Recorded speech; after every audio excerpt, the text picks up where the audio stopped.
and welcome to Comfort Legacies with Faye Michelle. Today we have our beautiful guest, Miss Victoria, and we're going to start by allowing her to tell us who she is. Tell us a little bit about yourself. Yeah, my name is Victoria Hyla Maldonado, and I also publish under Victoria J. Hyla. I'm an author of adult women's fiction, which is these three up here, and also children's books. And I'm also an editor of all things. And so, yeah, I mean, that's kind of what I do. So, all righty. So tell me, how did your journey start? I mean, I've always been writing. Ever since probably third grade was my earliest real memory. I got to write a book for a reading class, and it was amazingly accepted. And that just kind of convinced me that I could write and that I was going to be good at it. And just kind of snowballed from there. I've always written. Started my first novel when I was 15, and then waited quite a while to publish it. But yeah, no, it's always been what I wanted to do. And I've been a teacher, I've been an editor for the better part of 20 years, but writing is now my thing. So. Okay, so you just covered all the questions all in one time, but that's good. So tell me about that. What was your first novel at 15? What did you write about? Yeah, I mean, I'm backwards here. So this is my first novel. It's called In Death We Part. When I started at 15, it was only like a 50-page short novelette. And it was called The Summer of Promise, which has really very little to do with the finished product.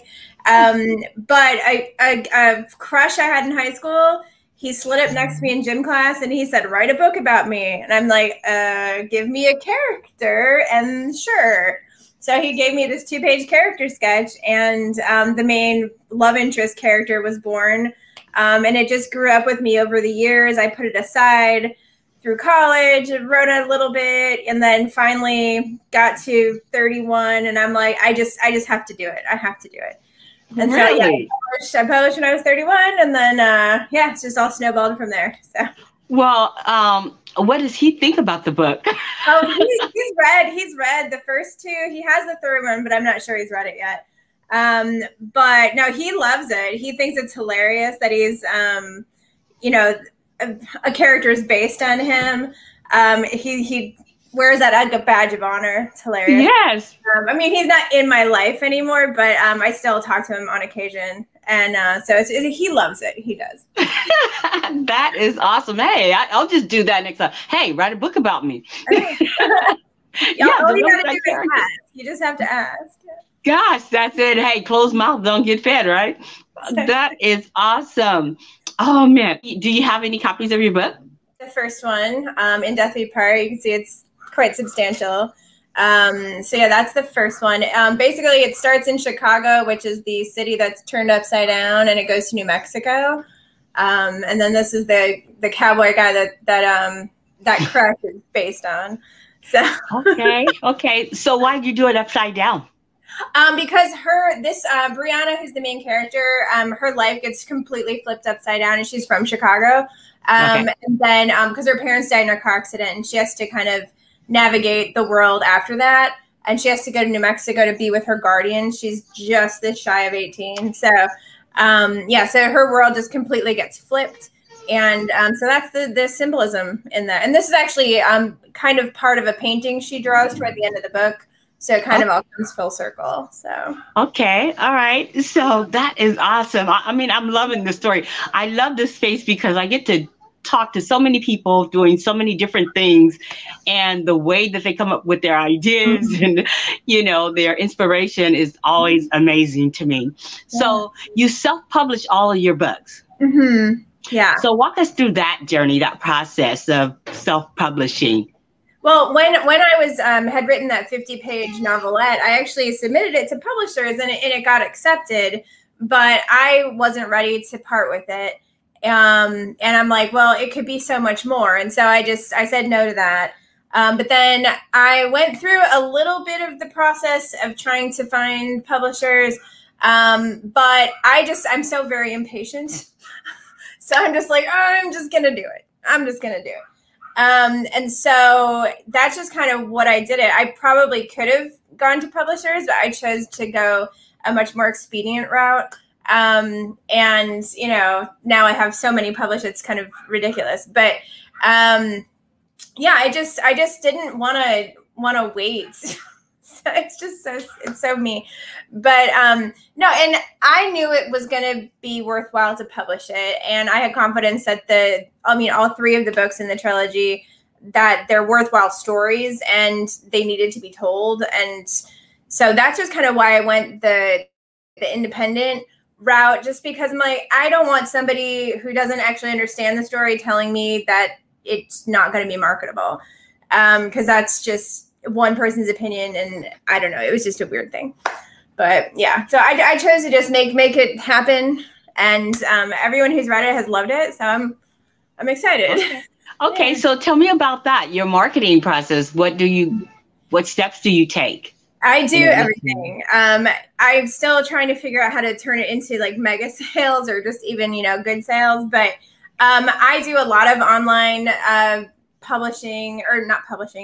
online promotions through Facebook, TikTok, Instagram, all that stuff. I'm terrible at TikTok, but I try to do it. And I'm also involved in doing some short stories for some group anthologies. There's some romance groups out there that do some anthologies. I have probably like 6 or 7 coming up, and I've published one, and there's another one that's coming out in June. And but that just kind of gets you to readers. That kind of puts you out in front of readers. Also with the children's books, this side, this is Bartleby the Brave. That's my first children's book. With that, I mean, just getting into Facebook groups that are related to what you're writing. So for the novels, I get into like romance groups or just novel groups or writing groups. For the children's books, I keep doing that backwards.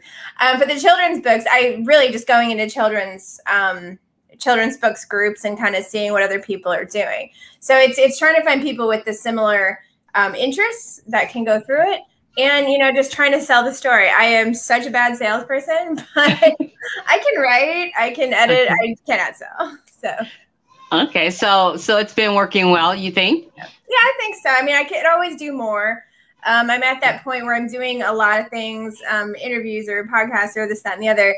And it just trying to figure out how it actually converts into sales is the challenge. And I think that's the challenge for a lot of writers. I mean, you can get your stuff out there and people will appreciate it, but until it starts padding the bottom line, it's a little more challenging. So, how about blogs? Have you attempted to do blogs? I've done a little bit of a blog. I have one not really super book related blog. This is Foo Dog, and he has his own blog. He's a travel guy, so he writes his own blog. I do that, and I've contributed some articles to a couple of blogs. And that kind of gets me noticed as a writer and kind of gets the books out there as well.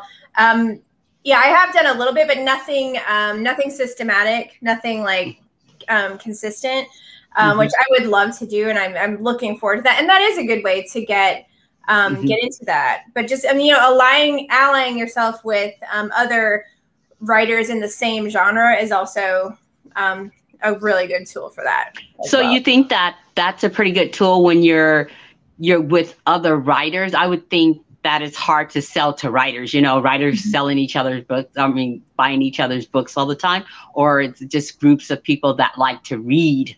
Yeah, I think it's like allying yourself with other writers really isn't trying to get them to buy your books. It's more, hey, you know, these group of people, I know this group of people. Can we make those groups of people kind of talk and communicate? And it's, you know, it's getting that in front of, hey, your readers might like my stuff, or my readers might like your stuff. And exactly. So, but a lot of readers a lot of writers aren't super generous with that. So it's finding the groups that do want to be generous and just want everyone to succeed so they can succeed. So. Right. I asked the questions because that's exactly the point. There are other writers or authors that I have, and they're interested in getting their books out there. Some are interested in just marketing. Some are doing very well in marketing. And I mean, everyone always wants more marketing, but that's the final question, you know, it's like, what do you want?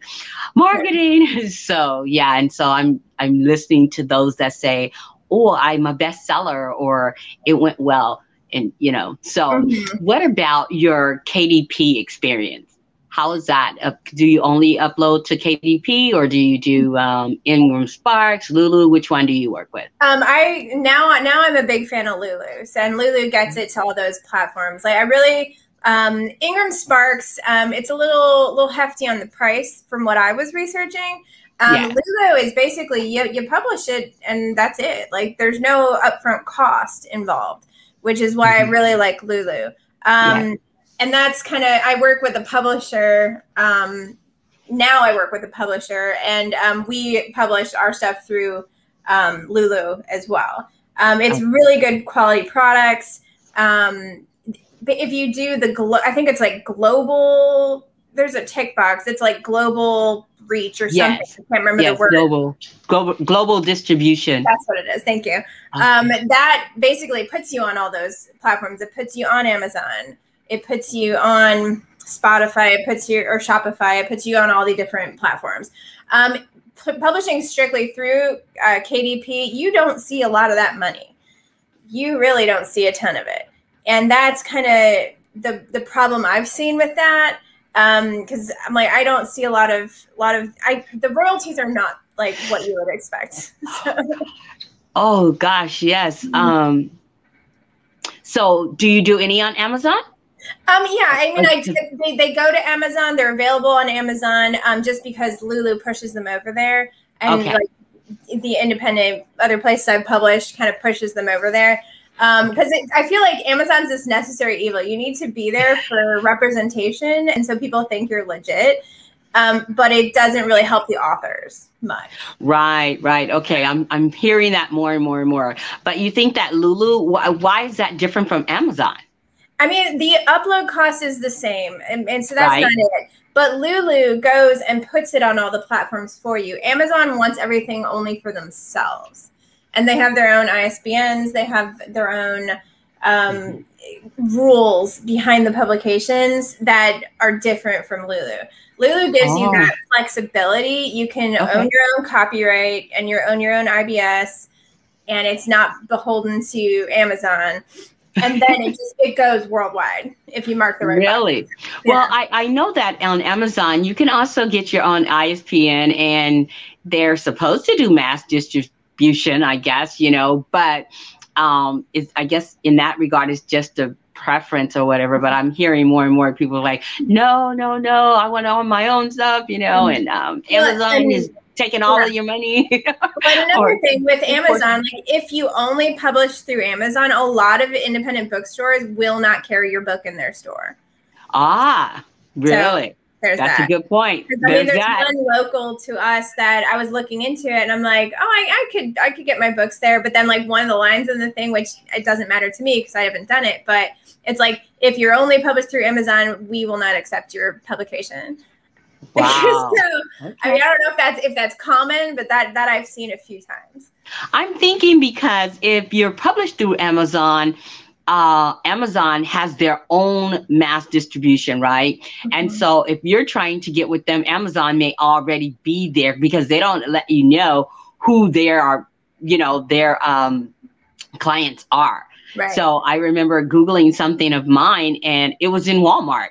But I only published through, Amazon and their distribution. So me going there trying to publish with Walmart, they'll probably say, well, we already have your books, and it's already through Walmart. So I found that the other day too. My husband was doing a quick search on my name on Google, and one of my books came up on Walmart. I'm like, oh, interesting. Good to know. Yes. So, but that's a good look. I think that when I first got started, I uploaded Lulu, but I never finished. I never went through it. I just went through the Amazon because I already had like a seller's account or something like that.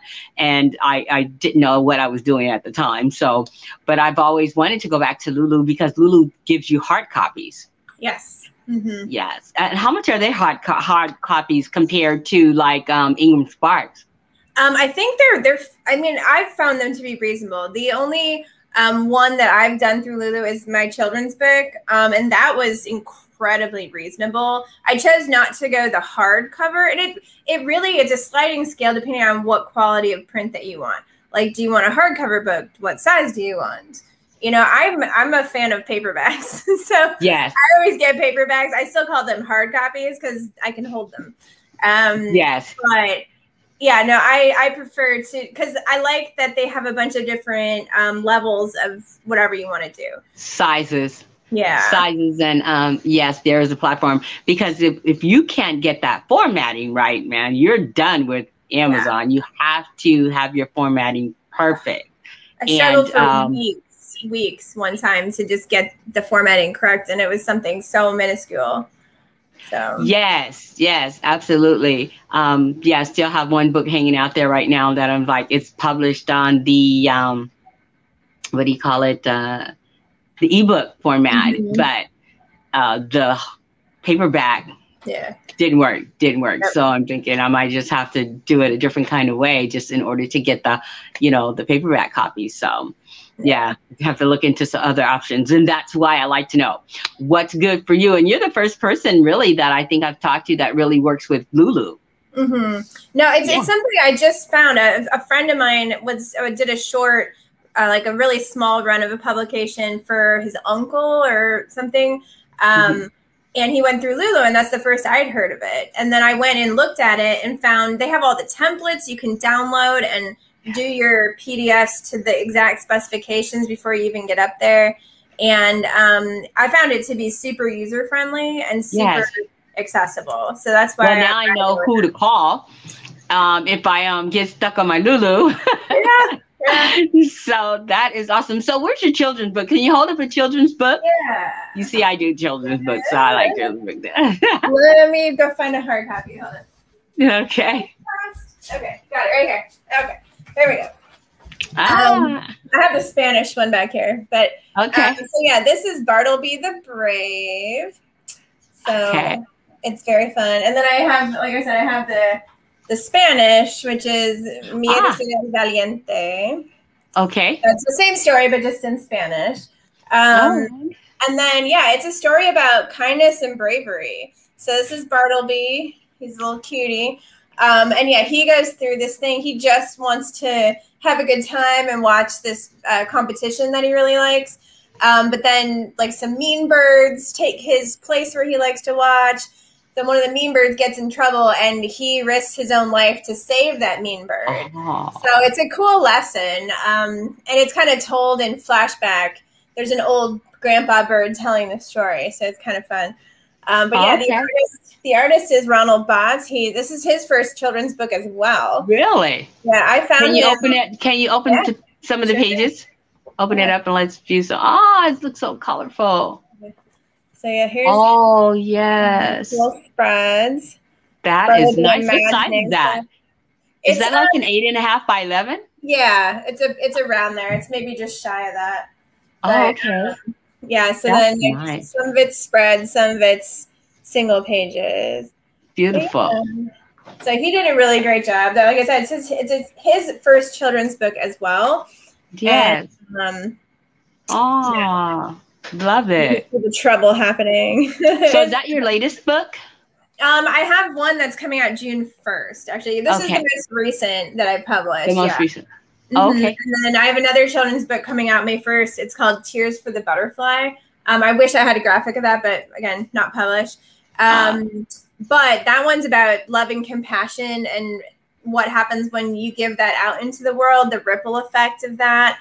And then it's also kind of touches on the natural aspects of death, like dealing with it in a really sweet and beautiful way, which I think is kind of, I love kids' books like that. Like there's that one, I Love You Forever. I'm going to get it wrong. Like, it's like I Love You Forever or something like that. And like, it's so sad. I cry every time I read it with my kids, but I'm okay with that. I'm okay with crying with children's books. That means it's touching. So. Okay. You have children? Yeah, I've got 5.5-year-old twins. So 5 and cute. Yeah. Boys, girls? One of each. One of each. Awesome. Lucky you. Yeah, my son actually inspired my next children's book, which I'm done with, but now it's being illustrated. And he loves monsters and everything creepy. And so it's kind of a Hickory Dickory Dock, but based on the monsters. So it's a totally different art style. I found a local artist who's very excited about it. So that'll come out probably, we're hoping Halloween. That's kind of the goal. But Oh, okay. So Hickory Dickory Dock. I did one about Hickory Dickory Dock too. But it has a spin on it. What was it? Graham crackers and milk saves the day. And I'm gonna be quick. This is kind of her. But what happened with my Hickory Dickory Dock was my cousin, her name was Dot, and I went to school the first day and we were singing Hickory Dickory Dock, and I started crying because I thought it was Dot and not Doc, and I thought they were making fun of Dot. Oh my God. Yeah. That's so awesome. It's interesting. So I just have to make that point just because you said you did one with Hickory Dickory Dock and a different spin. So yeah, that is awesome. And then my daughter has another idea for me that I need to do because she'll be sad if I don't. Yes. Once you get started, it's just, you keep going. So your illustrations, do you always use, on your children, do you always use the same illustrator? No. Okay. The illustrator for Bartleby is different from the butterfly, which is different from the new one that I was talking about. I don't know. I asked my illustrator for Bartleby to do the butterfly one. I asked him to do the Hickory Dickory Dock one, but something came up in his life, so he didn't want to do it. So I was like, okay, it's written now. What do I do? So I went to a local art show. I'm in Aurora, Illinois area. Okay. And I just went to like a local event and saw an artist there. And I just asked her, I'm like, have you ever considered children's books? That's how I start every conversation with artists. Yes. Like, have you ever thought about it? And and we met and we discussed it, and she's very excited. But the artist for my butterfly book is actually somebody I went to high school with. And that's really, really exciting because we hadn't really seen each other in about 20 years. Right. And then she had been doing art on Facebook, and then we started talking. And then I saw her drawing some really cool butterflies. And then I had this amazing idea with butterflies. And so I sent her, the words to the book, and I'm like, would you think about doing this? And she was like, of course, that's amazing. Yeah, and so that one's coming out June 1st. I'm so excited. But she's a watercolor artist. And so it's a very different look from Bartleby. He does hand drawing and then digitally colors it. So it's kind of a mixed medium sense. But she did everything sketch and watercolor for the book. So is that very expensive for them to do what he did in Bartleby? I don't know. You don't know. Lucky you. Yeah, I know. I'm not sure what he would charge. We just kind of went on this adventure together. It was my first children's book, his first children's book, and we're splitting the profits. Oh, that works. That works. And it just kind of worked out that way. And I've been really lucky. I just make really good friends with the artists and illustrators, and they do that for me. So that's the same thing with my friend from high school. We're just doing it for the love of doing it. And then whatever we make off of it, we split. So. Oh, that's awesome. That's a whole nother way. That's great. Okay. Oh, well, thank you so much. I mean, is there anything that you would like to tell aspiring artists or authors in wanting to write and get started? Yeah, I mean, the most important thing to getting started with writing is to write from your heart. Write something that really only you can write. If it's authentic to you, it'll be magical for somebody else. And that's really what I advise people. Like, don't write something just because you think it might do well. I would say write something that is calling on your heart and go with it, make it meaningful to you, do it the best you can do, and just let it fly. Because there's so many things out there. It's just a matter of doing it and being authentic about it. I like that. Write something that's authentic to you and it'll be magical for someone else. I'm going to use that line. I'm going to tell them all about you. Oh, gosh. Welcome. So that is awesome. So since I messed up the front, I will say welcome to Comfort Legacies. And we have enjoyed you and will look forward to having you back again. I just thank you so much for sharing your time. And for anyone that's looking for some help I'll be sending them your way. All right. I edit anything. It's fine. Yeah, that's right. You edit. That's right. What kind of edits do you do? I do everything. I mean, whatever comes my way. Could be articles, could be novels, could be children's books, could be. I've done menus for local restaurants. But I meant like, this is good. No, I meant the type of, is it level of editing. Yeah, all those different levels, can be content or grammatical. Yeah. What I mean, so on the whole, it's grammatical line editing with content questions. If somebody wants to bring me on to do developmental, I'm happy to have those conversations. But when I do a lot of content development, the lines get murky about whose work it is. And so I like to ask authors questions, send it back to them, and then we can work on the language mostly. Gotcha. But I'm happy to offer questions and suggestions, but I don't want to be doing that for them. Yes. Then it's weird. Do you have like a sheet that you go by, like a guideline that you can offer?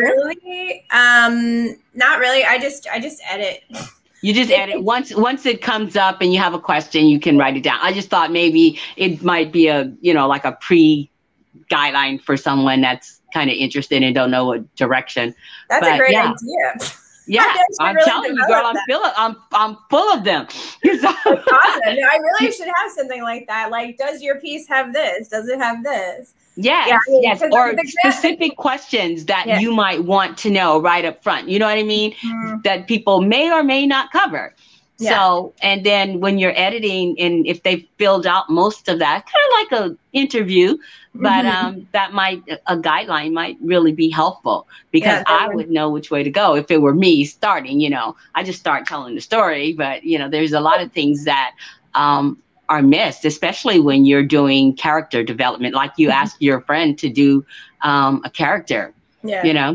So that's it's very personal to the writer, which is why I don't want to lead them too far in one direction. Yeah, that's true. Like, I just edited a romance novel for another writer that I'd been in an anthology with.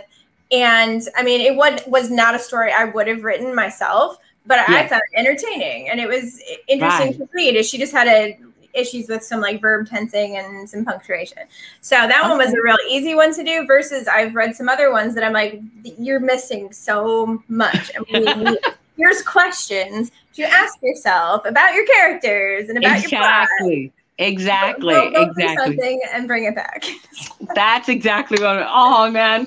Well, Miss Victoria, it's been great. I'm gonna have to end it here, and definitely want to get you back. So I would love to. When your book's out, I'll hit you up. So yes, absolutely. I'll probably be hitting you up first. I need some help. That's fine too. So hi, how you doing, twin? This is Mika. Yeah. Hi, Mika. Yeah, she's the one I'm gonna write a turtle book for, right?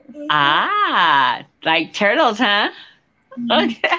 Oh, thank you so much, and welcome, Miss Mitra, to Comfort Legacies with Faye Michelle and Mommy Victoria. Yeah. I know. Is Mommy famous? Mm-hmm. Yeah, they think I'm famous.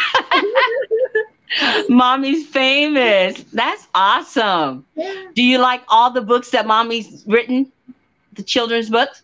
Yes, they're all your favorites. Only the kids' books. You don't like only the kids' books. That's right. That's right. Not old enough to read the big books. I have kids' books too. Wow. Yes, and they have some. Oh, awesome! And I also have an activity book. What? And it's got all kind of little cool activities and experiments and recipes for slime in there.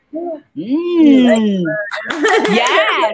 So we're gonna have to have Mommy send our address, and we'll do send you a book.